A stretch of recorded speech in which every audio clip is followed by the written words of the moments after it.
I'm going to start off with. So, often, Frank, I come across managers who are really strong on delivery, but uncomfortable with innovation and uncertainty. And they fear those that are innovative and those that are comfortable with uncertainty. And the message I have for them is that you don't have to be innovative. You don't have to be the catalyst. You just need to know where to find those people and how to support them to do great things. So, in the next half an hour, we're going to explore together what a catalyst looks like and how leaders can support them so that they, the catalyst, and organisations can thrive together. We will be drawing on all of your perceptions and personal experiences of being or working with catalysts. So start thinking about those yourself. Okay, so my name is Susie Braam. The majority of my career I've spent in government, and I've spent 8 years leading innovation and digital transformation in incredibly traditional, hierarchical and bureaucratic organisations, innovation hostile, I guess you could describe it as. I've been where you are. I used to come to Innov8rs regularly as a participant.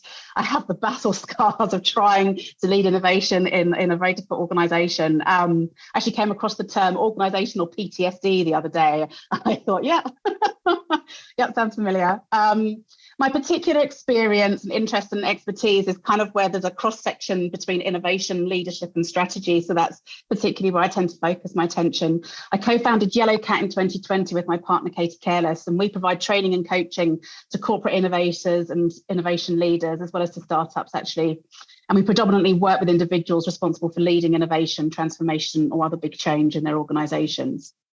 And I wanted to talk about catalysts today, as it's a subject really close to my heart. I do think of myself as a catalyst. I've managed catalysts and I've worked alongside catalysts at every level in the organisation. So I've seen them and I speak to them regularly. So I guess, the next question is, well, what is a catalyst? I'm just interested. So when I say the word catalyst, and you've all turned up for this session, like, what does it mean to you? What does it mean as a catalyst inside an organisation? What are analogous words that you might use instead of the word catalyst? And please come off mute and stay, or pop in the chat. Enable. Yeah, you see. Okay, good. No, yeah, enabler, facilitator. Mm-hmm. Yeah. What else? Getting things started. Disruptor. Disruptor. Whoa. Instigator. Okay. Yeah. Okay. Someone who dares. I like that. Okay. Mentors.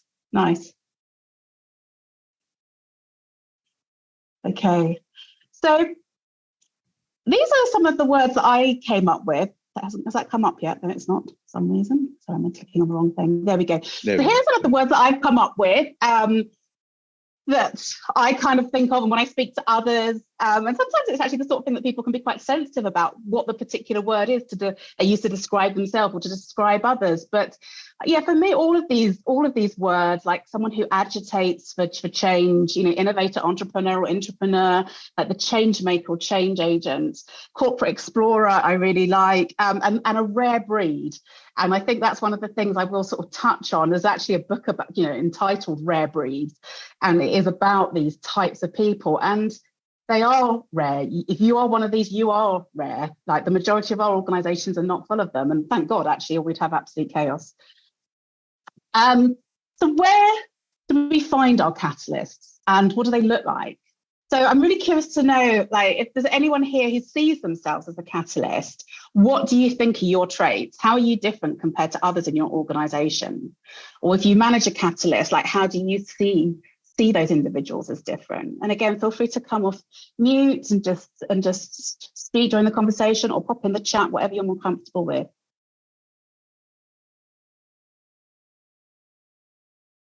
But what are some of those traits? So I guess we've seen some of them when you said talked about different words. So someone who dares. Any other thoughts? There are some comments in the chat. Yeah, I like that. Open mindset and creativity, candor and courage. Yeah, able to communicate with more or less everyone. So I think that's a really interesting characteristic. I think because Frank and I had a conversation about genuine catalysts and others that sort of masquerade as catalysts. And I think that ability to communicate is a key difference. Yeah. Willing to take risks. Yeah. Curious. Yeah. Yeah, absolutely. These things. Positive. Yeah. I think they are generally pretty optimistic. There's like a can-do attitude. Yeah. Yeah. I might be adding, Susie, it's an energy giver, not an energy sucker. Yes. Human-centric. Yes, absolutely. So here again are some of the words that I and others have come up with. Yeah, resilient as well. I've just seen that in the chat. Yeah. So I guess the key thing, like in my mind, is catalysts see the world differently. And actually, this is personal feedback I've had, is that I see things, people say to me, you see things differently and you think differently. And they do, catalysts do see the world differently. They see alternatives.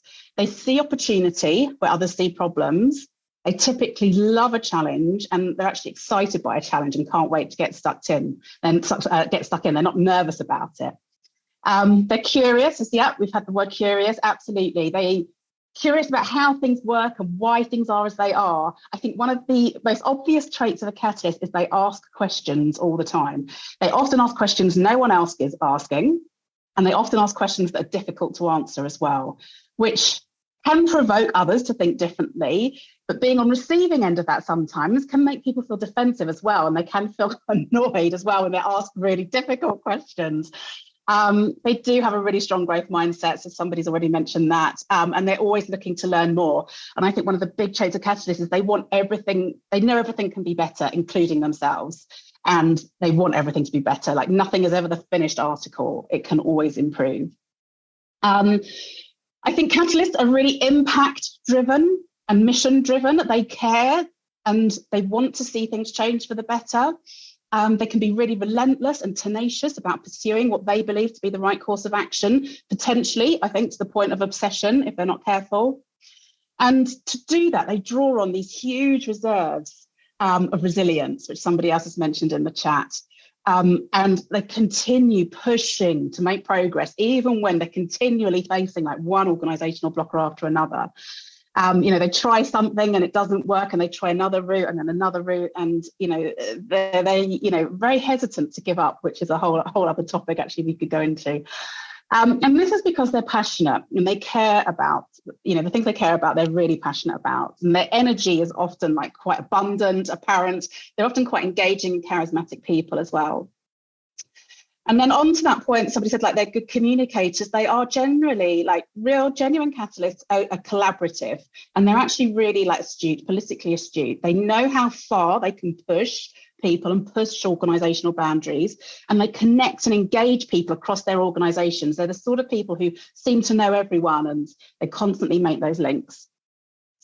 They need space. Catalysts need space. They need autonomy. They're very self-motivated, so long as they feel like what they're doing is valuable. And they need a clear why for that. So otherwise they will sort of disengage and switch off.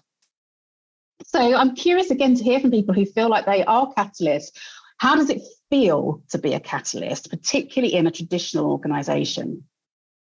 So someone's here, lonely times 2, resonates, actually times 3, yeah. So yeah, I mean, feel free again to put in the chat anything else. But yeah, I mean, I do think being this type of person, particularly in quite a traditional organisation, yeah, frustrating, absolutely. It can feel. I mean, sometimes it's so exciting, and that's generally their sort of outlook. Everything's exciting, things are positive. It can be exhausting. Like we can exhaust ourselves, right? It's like it can be exhausting being around us. It can be exhausting being us. It's like a constant like roller coaster. But you can feel like really different. You can feel like you don't fit in, that you don't belong, and that can be really isolating. There are also times when catalysts can feel really constrained, like their wings have been clipped down, and that again, like someone says, really frustrating. Can be really difficult kind of emotions that come up, I think, for catalysts in these sort of types of organizations. So hopefully some of that resonates with you. So going to look a bit more now at kind of what catalysts need in order to thrive. And this comes as much from my experience as it has from speaking to other catalysts in, organizations, like, globally, and all different types of industry, and also from those that I've worked with and managed. And I think for me, there's this balance between kind of space and autonomy and support and challenge. So I think to thrive, they really need this right space, and they need that space to explore, experiment and learn, and they lose motivation incredibly quickly when they're told to just follow a certain path or make something happen. That's a job as a leader that you give to someone who prefers delivery and implementation. If there's a clear, like, just this needs to be done, give it to somebody else, not your catalyst. But that doesn't mean, I think, a genuine catalyst, that does not mean you don't have accountability, or, they don't want a hands-off approach from their leadership. I've never met a genuine catalyst who wanted that. And what I've heard repeatedly is they say the best leaders they've had would ask them challenging questions, check their assumptions, provoke them into thinking much more deeply. They had managers that were curious and interested in actually what was happening and what progress they were making. And in particular, they advocated for them and what they were trying to achieve. And, I remember actually, like, when I left one of my head of innovation roles, and the CTO who hired me said to me, he said, I needed to change, when I hired you, I needed to change things. I needed to accelerate our innovation efforts. That I had no idea what you were going to do, but I knew you were going to do something. And, that is exactly the sort of person who's like, they have that faith in you that you are going to change something. And as all good consultants do these days, I came up with a 4x4 to 2x2 to kind of represent this. So I think there's like that support kind of versus challenge. So in that top right, it's thriving. Okay, so when you've got that space to explore, but you've also got that support and challenge from your leadership, you are absolutely thriving. And catalysts can have maximum impact as well as like be happy. Okay, in that second box, it's a state of confusion sometimes, or sometimes we can go a bit maverick. Okay, if we've got actually loads of space to explore, basically because nobody cares probably what we're doing, and no one's giving us any sense of direction, like, because we can be quite like strong on sort of ideas, and or we're quite interested in novelty as well. Like, we can see so many options to go after. It can be quite hard to sort of hone it in. And then we've already talked about the frustration. So that's when your wings are severely clipped. So you haven't got that space to explore, and you've got like, kind of strong oversight. It feels really difficult. And then finally, that disengagement. So if you don't have space and autonomy or support and challenge, like, the catalyst just tends to disengage. And really what happens, in those bottom two, when there's severe frustration or disengagement, or catalysts leave. They'll leave the team, or they'll leave the organisation, and our organisations are, in a much worse place for that. So what can the leader do in order to support and engage catalysts? And I think these are 5 key leadership behaviours that I would look at. And the first one here I've put because I think this is the biggest impact actually someone in a leadership position can have in order to sort of support the impact that catalysts have. It's also the hardest thing, I think, for many leaders to do. And it's about, as a leader, using your political and social capital to advocate for them. It's about breaking down organisational silos and helping the catalyst navigate the organisation, clearing the way, maximising their impact. And this takes courage on behalf of the leader, because we're often concerned about how are we going to be perceived as a leader, and how is something, going to impact us and our career. And that can hold us back from sort of wholeheartedly kind of really supporting, our catalysts. And I think, that's something that can be really hard to do, but it is about having their back over your own. People I've spoken to, they've often said to me the best leaders they've had have been those that are actually kind of end of career or sufficiently senior, where they're sort of the political capital they've got isn't fragile, and they're able to just do what they think is right, as opposed to what they think is the right thing. The second thing really is around channeling their creativity and ingenuity of the catalyst into solving the organisation's most pressing challenges. And this isn't like confining them, but it is guiding them. all of our organizations have limited resources, and we can best direct these people's energy, I think, into helping us solve some of our most pressing challenges in an organization. And remember, catalysts are very impact driven. They need a clear why. And so actually this is, rather than constraining, this can be really motivating for them if you're throwing them a really hard to solve problem that really matters for the organization, but not telling them how to solve it. It's about focusing and harnessing their creativity, not constraining it. Third thing is to be curious, ask questions, challenge and inspire where you can. Leave your ego as a leader out of the equation. Instead, be led by the data that they are presenting to you and not your opinion. It can be really hard if you're very experienced, like not to let things you've seen before. So, to say like, oh, we've tried something similar. So instead of saying, we tried that and it didn't work, even when those words are really well intentioned, because you don't want them to waste time, try asking, what has changed since the last time we tried something like this, genuinely, because our experience as leaders can be really helpful to guide. We have to be careful that we don't shut things down. Fourth thing there then is recognize the qualities of your catalysts. And as I said, you will generally have lots of delivery, people who are strong on delivery, strong on implementation, who don't ask the awkward questions and get on and do. Okay, you won't have many catalysts. And so where you find them, they are a rare breed. Make this their job and show you value what they do by protecting their time. Don't make it side of desk activity for them.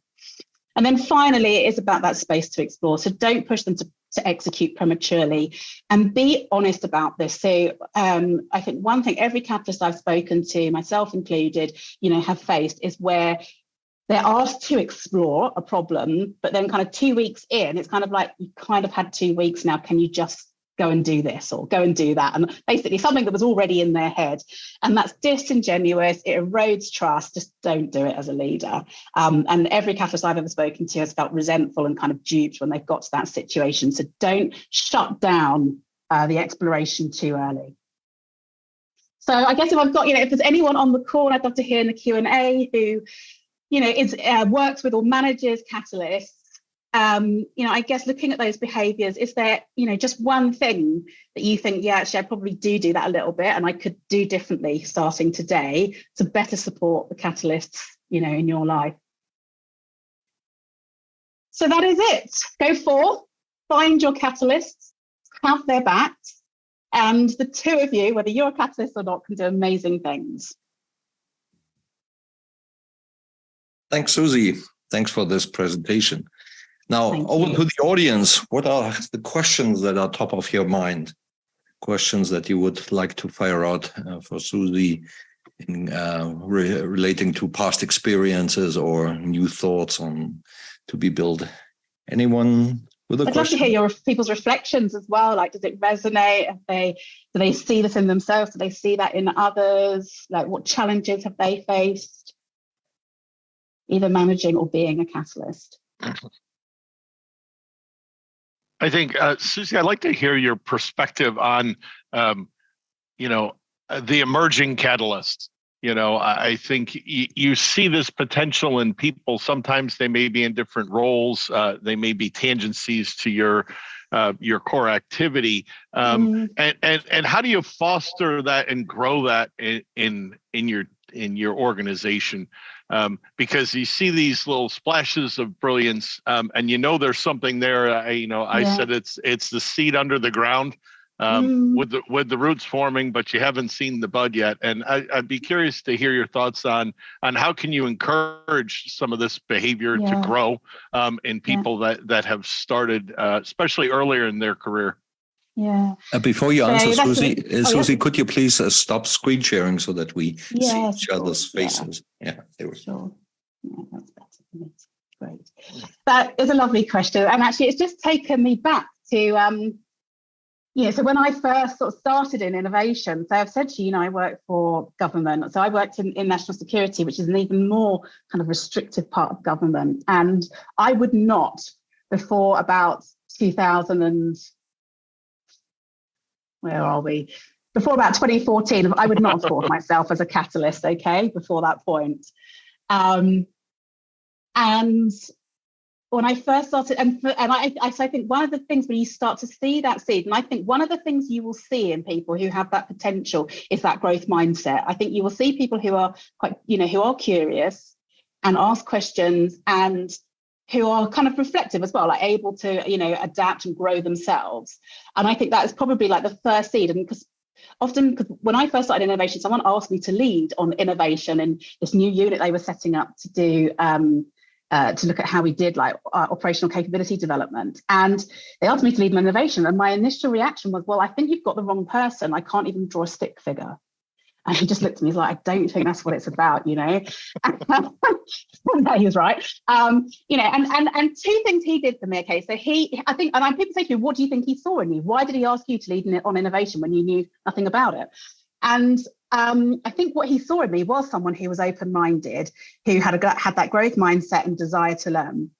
And the best thing he did for me was he said, I don't want to see anything from you for 6 months. And I admit this is pretty unusual, particularly for an organisation that's quite pressed on resources. But he said to me, I don't want to see anything from you for 6 months. I want you to go learn.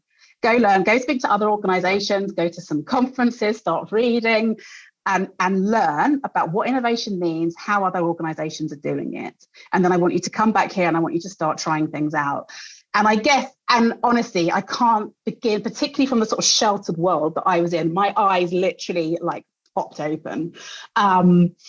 And, the contacts I started to build and the conversations I was having. So I think that giving them space, encouraging that learning, and I think that desire to learn will be there. And it's like something you feed, they get more and more hungry for more learning, and then giving them space to try things out. And when I came back after that 6 months, I was like literally full of buzzwords. I was like, we need an incubator, we need an accelerator, we need to, we need to do this, we need to do that. I had every buzzword under the sun, little idea about how to make any of it work in practice. But then I came back and I started to try things and I was like, I don't know if that works in our context, so let me adapt, and he let me play with that. So I think, seeing those seeds and just fostering that is, I think that's a great question. Thanks. What are your thoughts? 5 minutes to go, please. Any other questions, or does anyone want to build on that? Any more reflections? Happy to take the conversation wherever it's useful for you.